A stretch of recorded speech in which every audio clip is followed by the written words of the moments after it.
Hello guys, तो कैसे हैं आप सभी लोग। Welcome back to my new horror podcast video. तो कैसे हैं आप सभी लोग।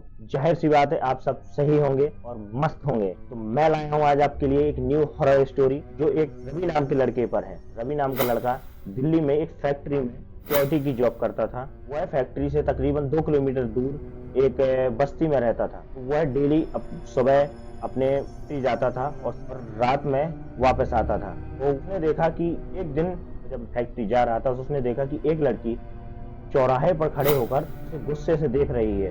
करके वो सीधा फैक्ट्री की तरफ निकल गया। वापस में आया तो उसने देखा कि लड़की वहां पर खड़ी हुई थी। फिर उसे इग्नोर किया, बस अपने घर आ गया। फिर अगले दिन उसने देखा कि लड़की फिर उसे घूर रही थी, तो उसने फिर उसे इग्नोर करके और अपना फैक्ट्री की तरफ निकल गया। ऐसे ही यह सिलसिला कब तक चलता रहा। फिर एक दिन रवि जब फैक्ट्री जा रहा था उसने देखा कि वो लड़की जो डेली उसे चौराहे पर खड़ी मिलती थी और उसे घूरती थी, वो आज वहां पर नहीं थी। तो उसे लगा कि शायद हो सकता है वो नहीं आई होगी। उसने उसे ज्यादा दिमाग में नहीं लिया और सीधा अपने काम पर चला गया। पर वहां वो सोचता रहा कि पता नहीं वो क्या हुआ ऐसा कि वो लड़की नहीं आई। पता नहीं क्या ऐसा दिमाग में मतलब लोगों के होता रहता है। लोग सोचने लगते हैं कि पता नहीं वो डेली लोग आज जो डेली मिलता रहता है फिर वो कभी नहीं दिखता है, तो उसे लगता है कि पता नहीं क्या हुआ होगा कि वो नहीं दिख रहा है। वो दिन भर सोचता रहा। जब वह वापस घर आ रहा था तो उसने देखा कि शायद हो सकता है लड़की उसे दिख जाए। लड़की उसे नहीं दिखी। तो उसने सोचा कि शायद लड़की चली गई है। जब डेली फैक्ट्री जाता था तो देखता था कि चौराहे पर वो लड़की नहीं खड़ी है। तो उसे ऐसा वह कई हफ्ते निकल गए। उसने देखा कि लड़की उसे वहां पर खड़ी नहीं मिल रही है। वह इतना सोच में पड़ गया कि पता नहीं अचानक जो लड़की उसे डेली देखती थी और गुस्से से घूरती थी, अब वो कई हफ्तों से उसे दिखाई नहीं दे रही थी। तो उसने वो उसी सोच में डूबा रहता था। तो जब एक दिन वह फैक्ट्री से वापस अपने घर आया तो उसने देखा कि उसके बेड पर एक लेटर रखा हुआ है। उसने उस लेटर को खोला और पढ़ा। तो पहले तो वह आश्चर्यचकित हो गया कि उसके रूम में ये लेटर आया कहाँ से। वो लेटर उसी लड़की का था। उस लड़की का नाम था पिंकी। उस लड़की ने लेटर में लिखा हुआ था कि मैं तुम्हें डेली देखती हूँ पर तुम मुझे देखकर इग्नोर कर देते हो और मैं तुमसे मिलना चाहती हूँ। कल मैं तुम्हें उसी जगह पर तुम्हारा इंतजार करूंगी और तुम आना। मैं जब रवि रवि अपनी फैक्ट्री जा रहा था तो उसने देखा कि किसी ने उससे लेटर में लिखा था और वो उस जगह पर नहीं थी।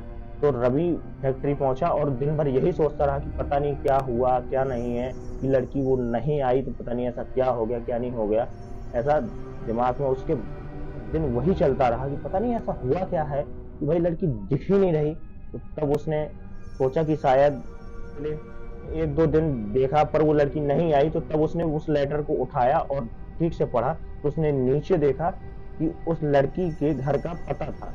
उसने सोचा कि पहले 2-3 दिन तो वो ये सोचता रहा कि उसके घर जाऊं या ना जाऊं, पता नहीं क्या सोचेगी क्या नहीं सोचेगी। पर वो एक दिन हिम्मत करके उसने सोचा कि फैक्ट्री के काम के बाद मैं उसके घर जाऊंगा। उस लेटर में लिखे पते पर पहुंचा और उसने घर का दरवाजा खटखटाया। काफी देर तक कोई नहीं आया। फिर थोड़ी देर किसी ने दरवाजा खोला तो उसने पूछा कि मुझे पिंकी से मिलना है। तो उस व्यक्ति होके देखा और बोला कि कैसी पागलपंती वाली बातें कर रहे हो तुम। पिंकी के बारे में तुम पूछ रहे हो, वो मेरी बेटी है और वो 1 महीने पहले ही मर चुकी है। पूरा घबरा गया और वापस अपने आ गया। और सारी रात वो ये सोचता रहा कि वो जिस लड़की के लिए इतना था वो लड़की एक भूत थी। उसके पीछे इतना पागल था मिलने के लिए। वो सारा टाइम वो कई महीनों तक बस यही सोचता रहा कि वो लड़की जो उसे डेली चौराहे पर मिलती थी और उसे घूरती थी, कि एक भूत थी। तो इसीलिए कहते हैं कि किसी के बारे में इतना नहीं सोचना चाहिए। जिस व्यक्ति को आप अच्छे से नहीं जानते हो उसे इतना ज्यादा दिमाग में नहीं लेना चाहिए और ना पूरी तरीके से जानकारी लिए बिना किसी के घर हमें नहीं जाना चाहिए। ये आपको स्टोरी कमेंट में जरूर बताएं और मिलते हैं आपको एक नए पॉडकास्ट वीडियो के साथ।